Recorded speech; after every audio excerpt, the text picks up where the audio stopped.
الله الرحمن الرحيم الحمد لله رب العالمين الرحمن الرحيم مالك يوم الدين إياك نعبد وإياك نستعين اهدنا الصراط المستقيم صراط الذين أنعمت عليهم غير المغضوب عليهم ولا الضالين آمين.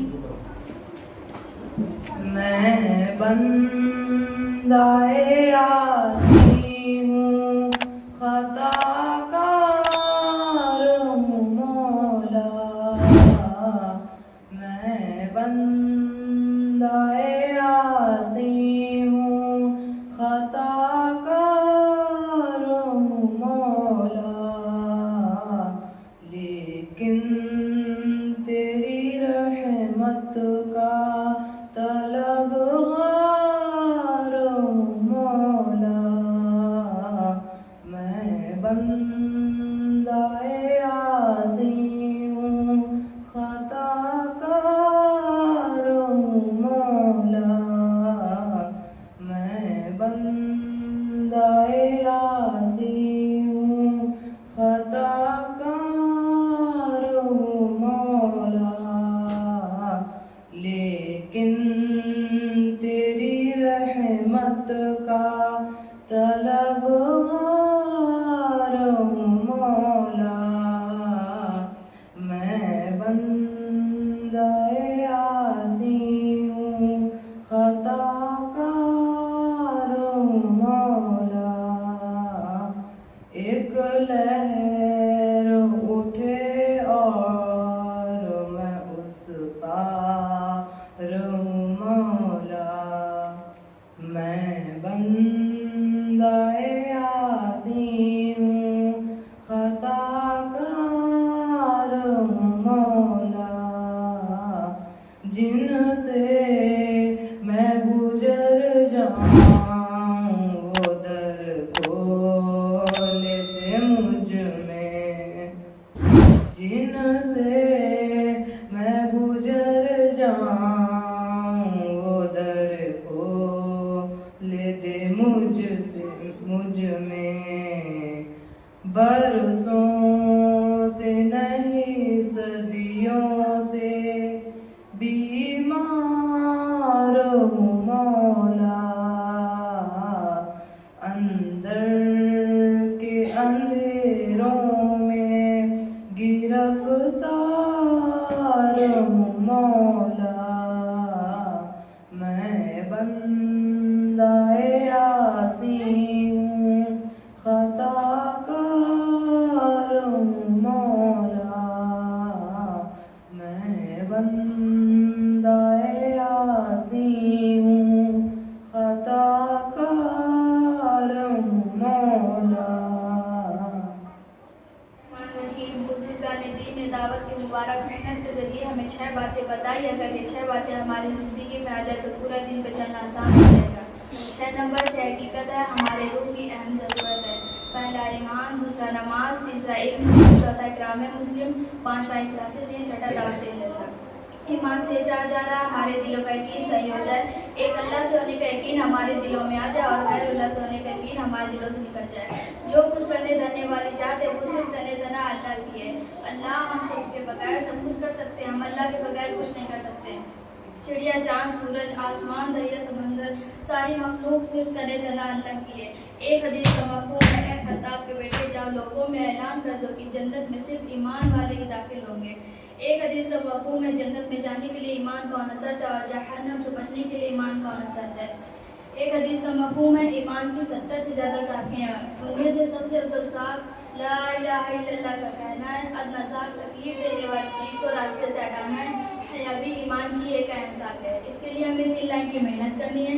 دعوت، مشق، دعا. دعوت میں چل پھر کر اللہ کے بندوں کو ایمان کی دعوت دینی ہے. مشق میں اللہ کی بنائی ہوئی چیزوں پر غور فکر کرنی ہے. دعا میں اللہ سے رو رو کر ایمان کی حقیقت کو ماننا ہے. نماز سے چاہ جا رہا ہماری زندگی سے اتنے سلاد پر آ جائے جیسے اب نماز کے اندر ہو ویسے اب نماز کے باہر رہنے والے بن جائے. ایک حدیث کا مفہوم ہے نماز نبی کریم صلی اللہ علیہ وسلم کی آنکھوں کی ٹھنڈک ہے. ایک حدیث کا مفہوم ہے نماز دین کا ستون ہے. ایک حدیث کا مفہوم ہے نماز شیطان کا منہ کالا کرتی ہے. ایک حدیث کا مفہوم ہے جو شخص پانچوں ٹائم کی نمازوں کا اہتمام کرتا ہے اللہ تعالیٰ اسے 5 انعامات دیتے ہیں. پہلا رزق کی تنگی کو دور کر دیتے ہیں. دوسرا قبر کے عذاب سے محفوظ کر دیتے ہیں. تیسرا نام اعمال دائنے ہاتھ میں دیتے ہیں. چوتھا پل صراط کا راستہ آسان کر دیتے ہیں. پانچواں بنا حساب کتاب جنت میں داخل کر دیتے ہیں. اس کے لیے ہمیں 3 لائن کی محنت کرنی ہے. دعوت، مشق، دعا. دعوت میں چل پھر کر اللہ کے بندوں کو نماز کی دعوت دینی ہے. مشق میں 2 رکعت نماز پڑھ کر مشق کرنی ہے. دعا میں اللہ سے رو رو کر نماز کی حقیقت کو مانگنا ہے. علم سے یہ چاہا جا رہا ہے ہمارے اندر تحقیق کا جذبہ آ جائے. کیا حلال ہے اور کیا حرام ہے. کون سا راستہ جنت کی طرف لے جانے والا ہے اور کون سا راستہ جہنم کی طرف لے جانے والا ہے. ایک حدیث کا مفہوم ہے جو شخص علم سیکھنے کے لیے گھر سے باہر نکلتا ہے اللہ تعالیٰ اس کے لیے جنت کا راستہ آسان کر دیتے ہیں.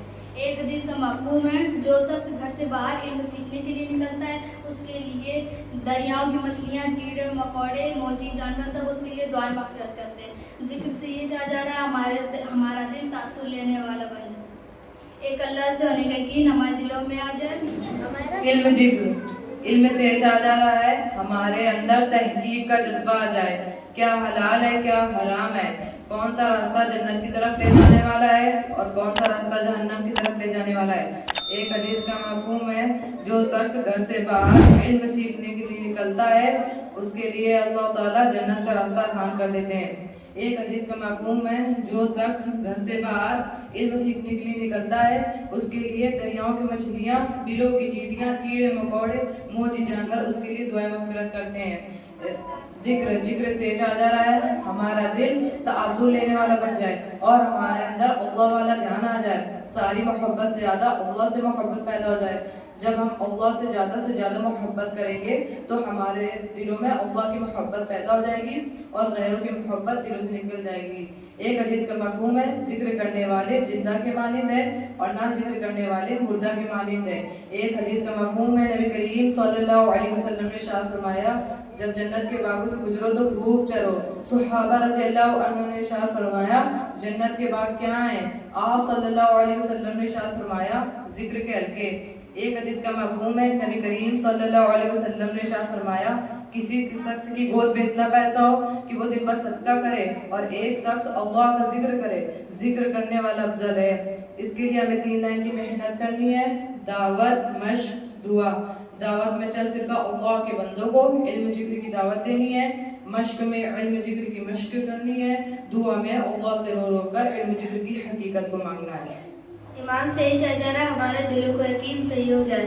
ایک اللہ سے ہونے کا یقین ہمارے دلوں میں آ جائے اور غیر اللہ سے ہونے کا یقین ہمارے دلوں سے نکل جائے. جو کچھ کر دینے والی ذات وہ صرف طرح اللہ کی ہے. اللہ ہم سب کے بغیر سب کچھ کر سکتے ہیں، ہم اللہ کے بغیر کچھ نہیں کر سکتے. ایک حدیث کا مفہوم ہے ایک ہفتہ تو بیٹے جاؤ لوگوں میں اعلان کر دے کہ جنت میں صرف ایمانی والے داخل ہوں گے.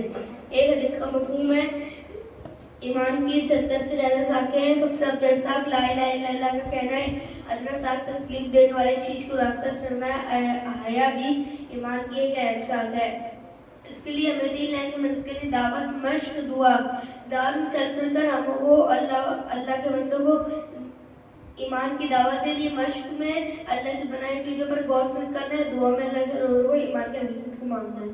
تو امتی ہوں ایسا ہے امم کر دے میرے آقا اب نظر کرم کرم.